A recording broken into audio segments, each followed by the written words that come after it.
Hello and welcome to the Shiny Bees podcast, a podcast for those who like their knitting, comedy and yarn in equally large measures. I'm your host, Jo Milmine, and this is episode 171, Knitting Patterns for New Babies. I feel a need to laugh again with you, if that's alright. I need a drink. Hello, and welcome to episode 171 of the Shiny Bees podcast. I am Jo, I'm your host, and today is Tuesday, the 9th of February 2021. How are you? How are you getting on since the last episode? I hope you are well. Been quite a few bits of chit chat over in the Shiny Bees podcast community on Mighty Networks with regard to the textured predictions from last week's episode. And if you haven't heard that yet, it was talking all about knitting predictions for 2021 from my very super non-fashion qualified opinion. And normally not that far off. They're normally not the year, I guess, that they will be, but they do always turn up, my knitting predictions. So bring on the year of the tinsel yarn is all I have to say about that. I do absolutely love a novelty / textured / art yarn. They are just so much fun. But people have also been suggesting that, textured yarns don't necessarily need to be synthetic, which is true. I did say that in the podcast as well. But yeah, been very interesting. And indeed, I did come across a particularly textured and bright and modular type pattern that would have gone with today's pattern pick, which I've got for you, which is going to be on the subject of knitting patterns for new babies. So I have a little bit of announcement to make. It's not that kind of announcement, like nobody can conceive over 5,500 miles that I've noticed. Other than racehorses, I think they can manage it, with various implements. But anyway, not me. But I do have an announcement. I am now an auntie, like a proper auntie. I had a step niece, but now I've got a proper full up nephew as well. So exciting. And he's actually been born a couple of months, but lockdown and whatever, like I've not met the guy yet. And it's just been really crazy. So I've not got round to the whole knitting something for the baby thing. I did relocate some of my kids' old knits to them, and I'd kept them because I can't throw away like knits, that you've made for a baby. Like there's always got to be someone else who could use those. And these weren't actually made by me. They were made by my mother-in-law, who is also the granny to the baby. So it's nice for them to be passed back down that way. And I sent two patterns. One pattern, I don't know which one it was, but it was a little jumper with, because she's awesome, intarsia insects on it. Again, the lady's ahead of her time, with a little intarsia beetle on it and another little insect on it. It was really cool, like an ant. So I sent that one. And then there was a Tin Can Knits pattern with fishes. It had a yoke with fishes around the yoke, which I bought the pattern actually in fluff back in the day, and my mother-in-law actually knitted it for me because I just didn't get time to knit on it, and she's just like, I'll take it and knit it for you. And then she put these really cute little orange, it was blue, like a petrol blue with orange fish on the yoke. The yoke is all fishes. I think it's called Little Fishies, but I don't think I've ever seen it online. I think it was only a printed version that I've seen. It's not in one of their main collections. It is a Tin Can Knits pattern. And she knitted it and put these really cute little plastic orange fish buttons all the way down it, because it's got loads of buttons all the way down. So I packed those up that I'd had kept and sent them off to little baby. I won't reveal his name because, right to privacy and all that. I've not got permission for him to appear on the podcast, so he's not going to appear by name. But obviously, like I'm his auntie and stuff, I've got to knit him something really. I'm a knitter, like what's my excuse? So I thought, this is the first time my feet have pretty much touched the ground since the beginning of January, thanks to Boris. And he was only born just before Christmas. And you know what Christmas is like? It's crazy. I had all of that food to eat. It was pretty much like high on sherry and mince pies for 3 weeks. I don't even know what happened. Can't remember it. But anyway, don't worry about that. No, neither can anyone else. Nobody knows what day it is anyway at Christmas, let alone when you've not seen anyone to mark the passage of time. So yeah, in today's episode, I have got a selection of patterns that I quite often go to for gifts for a new baby. And I'm going to share those with you in case you are new and you've got a new baby to knit for. That's one of the big reasons people come back to knitting. Indeed, it was the reason I came back to knitting. And if you are an established knitter, then there might be some new patterns in there or some old favourites that perhaps you've forgotten about. And I'm going to be talking through some of these suggestions and collecting some from you, hopefully, so we can have a follow-on sequel to the baby knits, like further knitting patterns for new babies. So that's what we're going to be talking about today. Please do go get a drink, grab your knitting, and let's crack on with the show.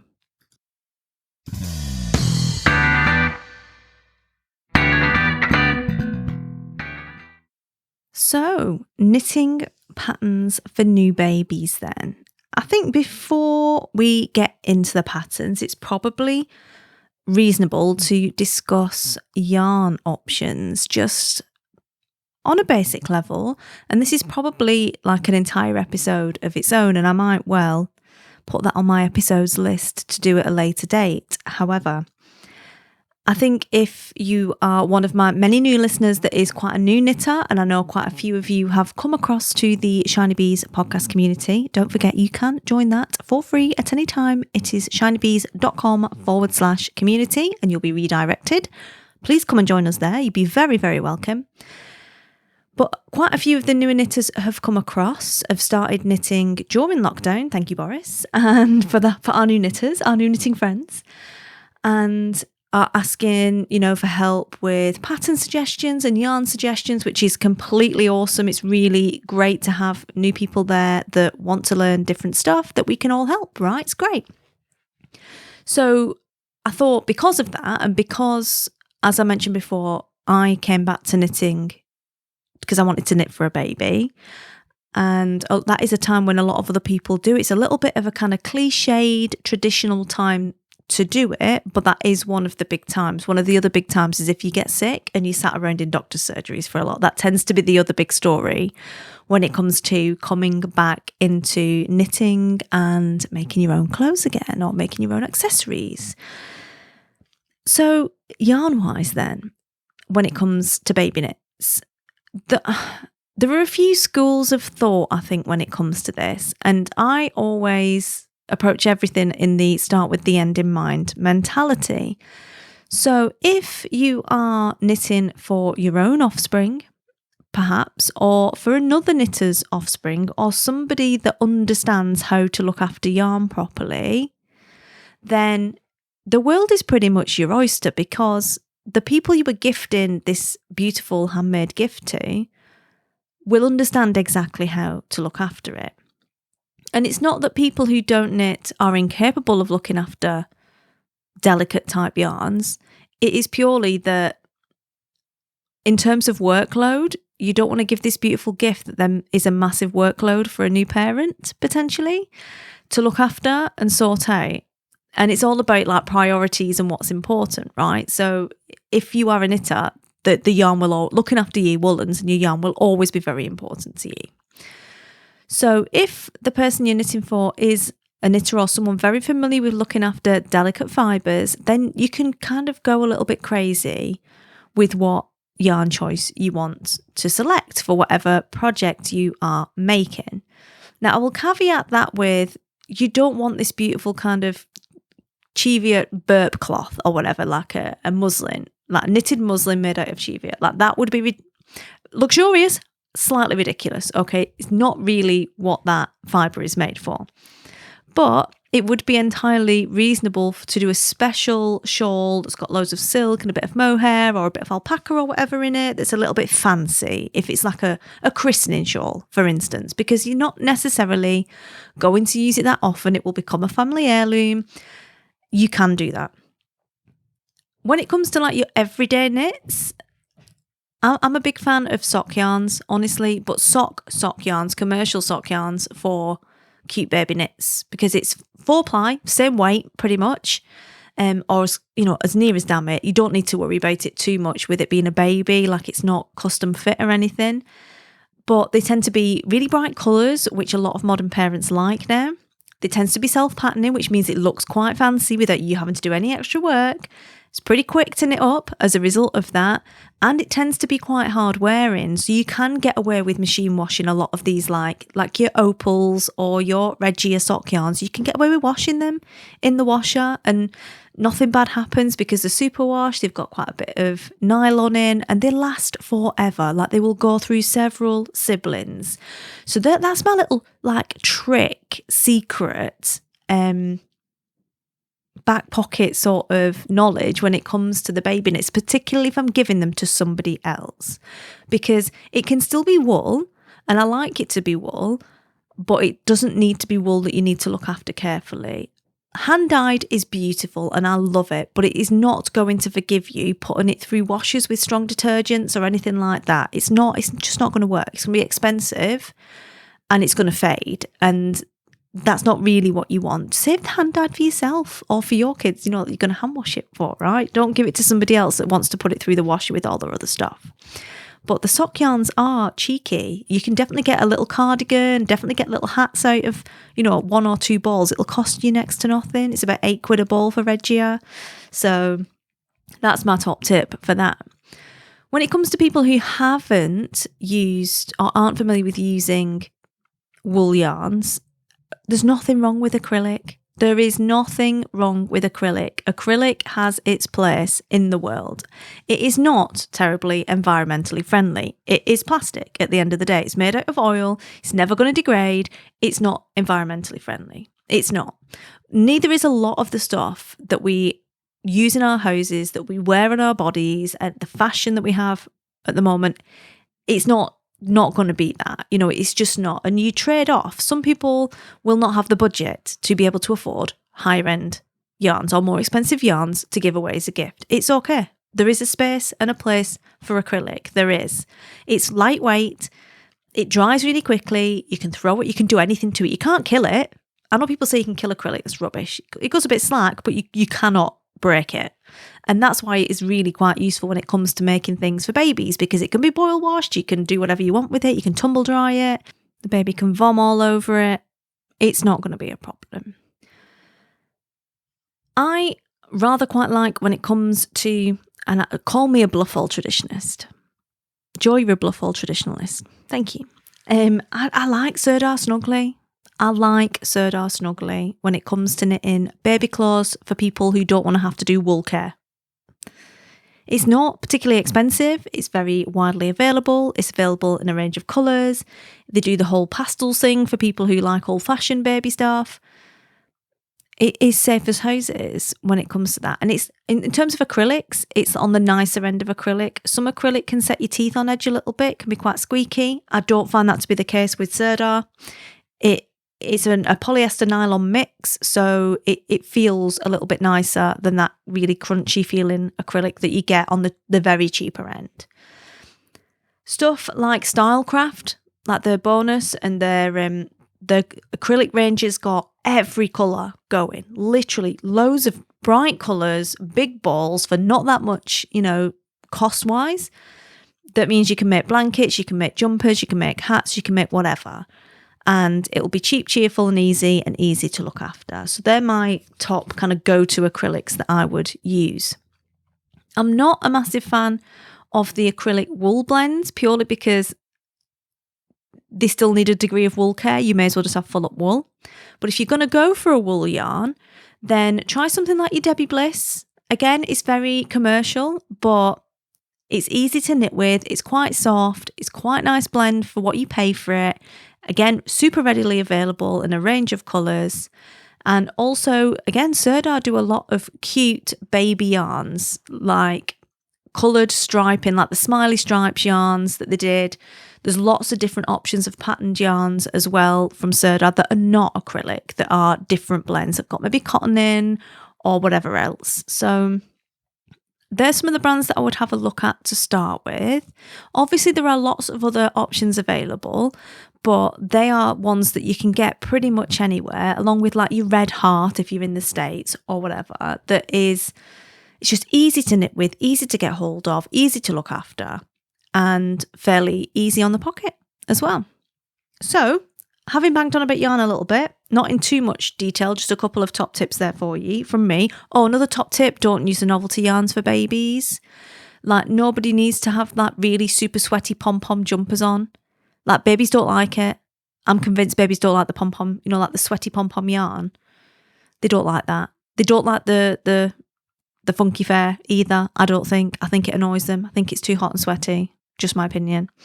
So I wouldn't use those for the babies necessarily. And particularly any little bits, they can get their fingers trapped in them and stuff when they're really tiny. So I would probably avoid those for the tiny babies. Keep them for the toddlers and for the grown-ups like me who actually quite like them.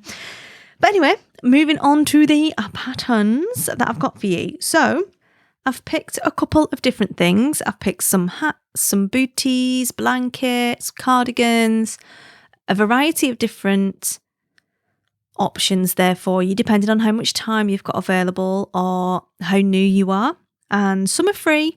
Where the pattern is available off Ravelry, I have put the link in the show notes to the one that is off Ravelry. Unfortunately, some of them are only available on Ravelry. So if you can't get them, let me know and I will sort out helping you to get hold of a copy of that if you need it. So let's crack on.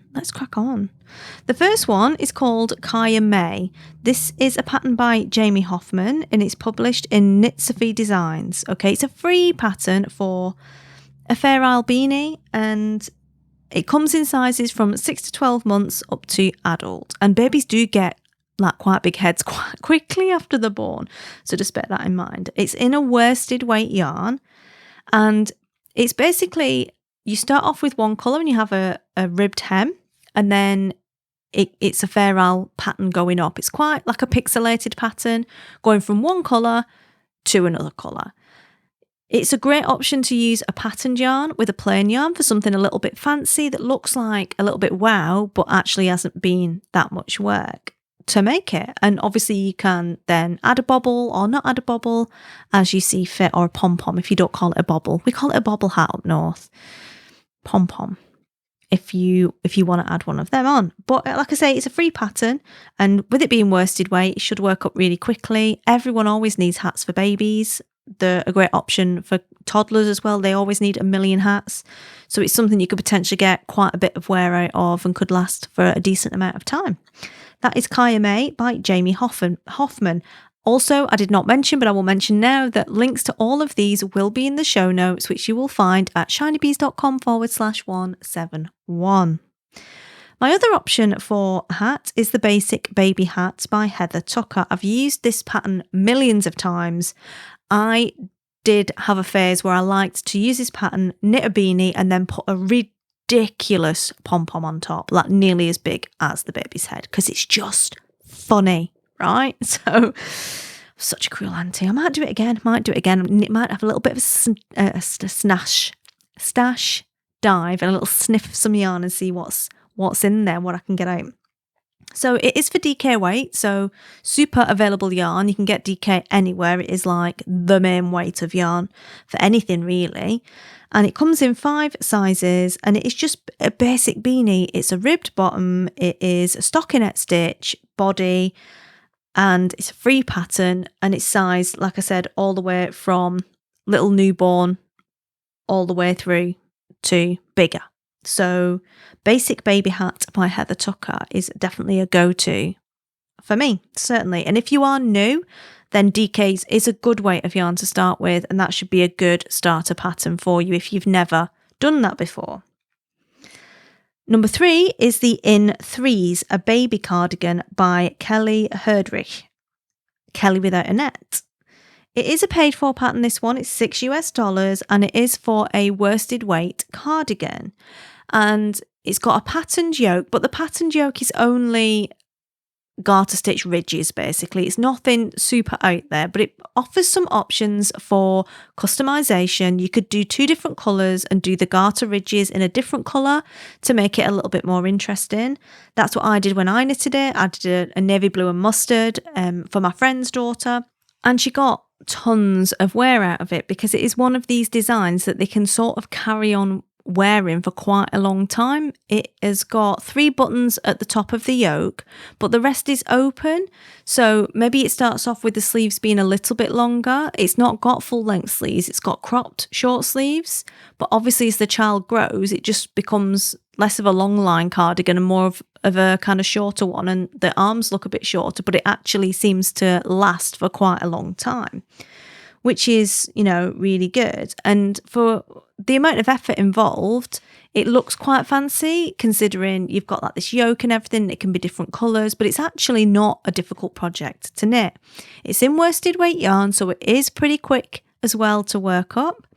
And if you wanted to like change the length on it, especially when kids start to kind of stretch out and get tall, you can add length to this really easily. You just pick it up and carry on knitting and add some more length to it and then fasten it off again. Not a problem, especially if the child is lucky enough to have a friend of the family that knits for them. So that is In Three's A Baby Cardigan by Kelly Herdrich.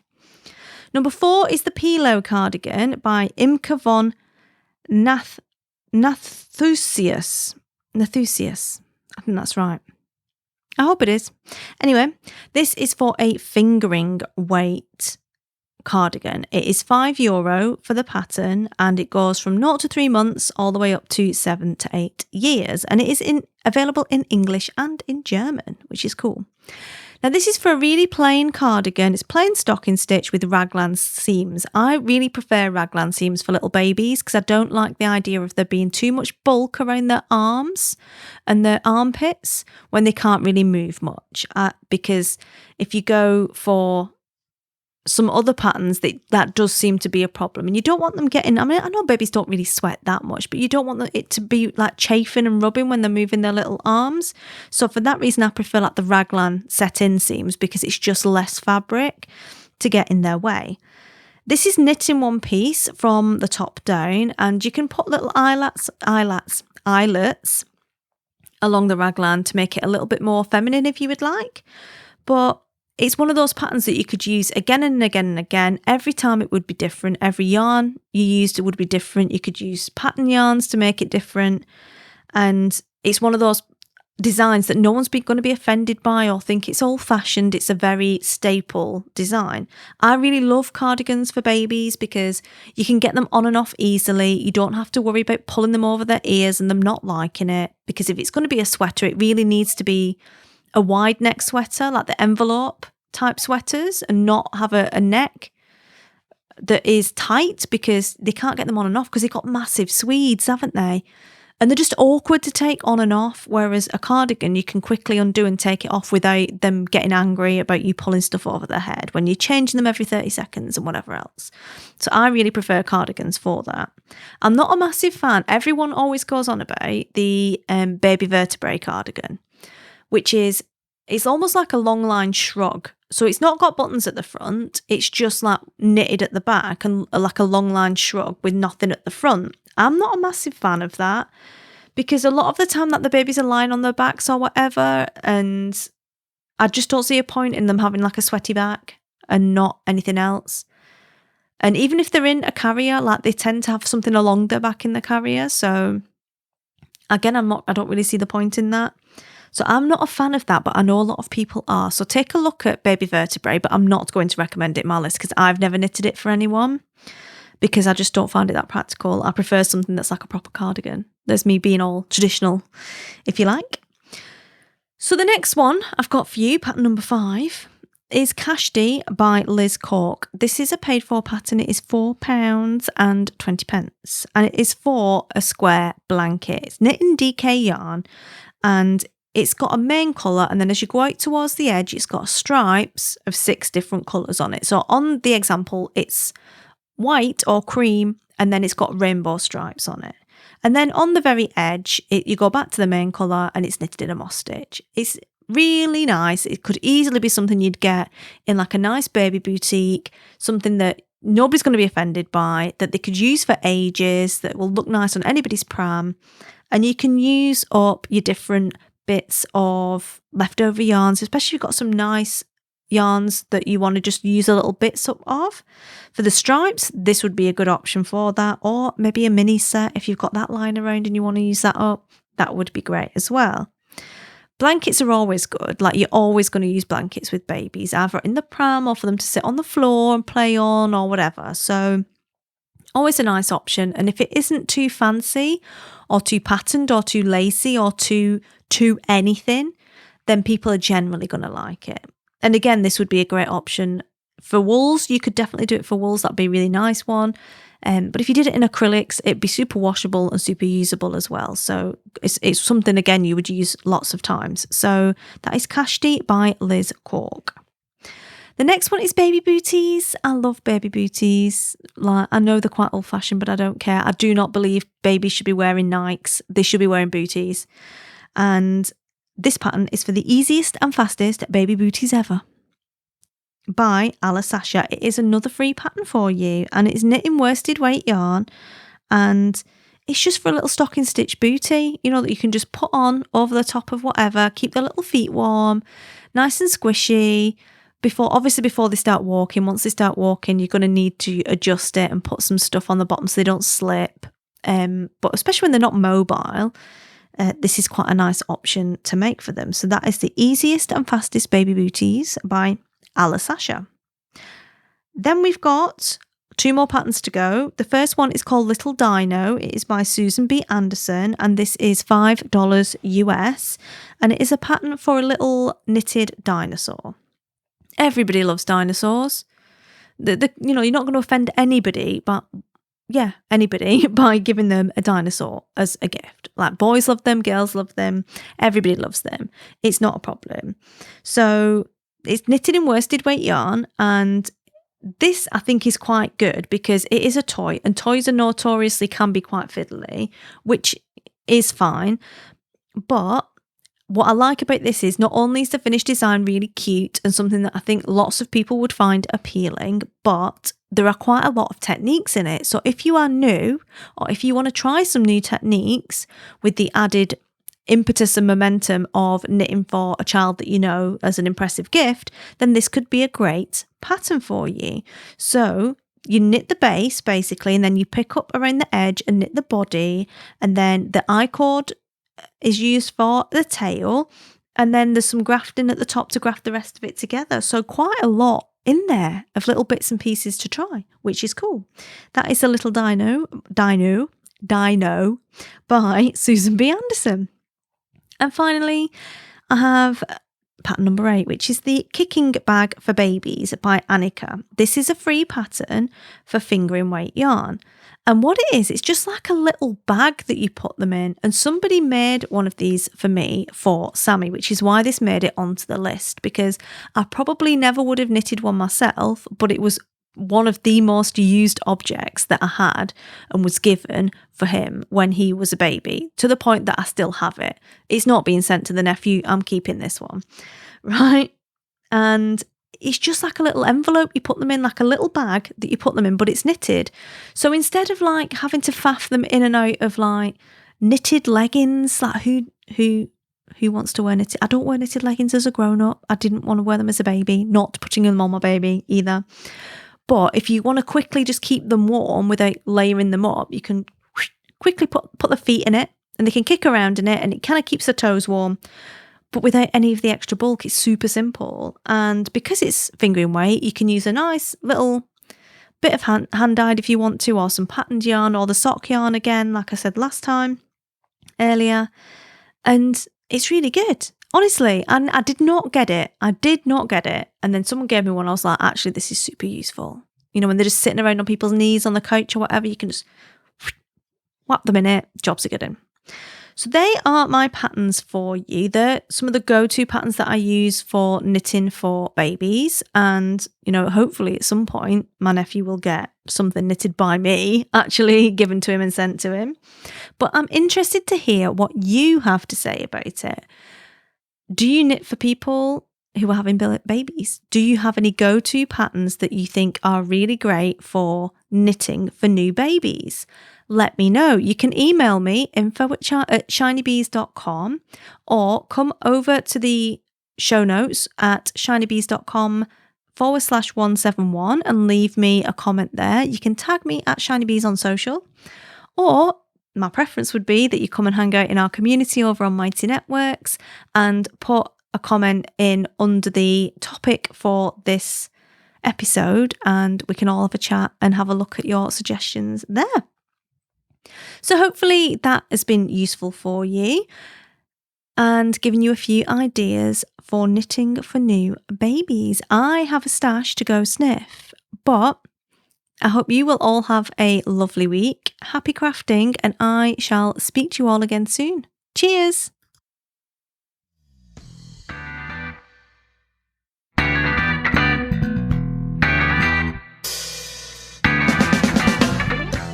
You've been listening to the Shiny Bees podcast. Show notes for this episode can be found at the website at shinybees.com/171.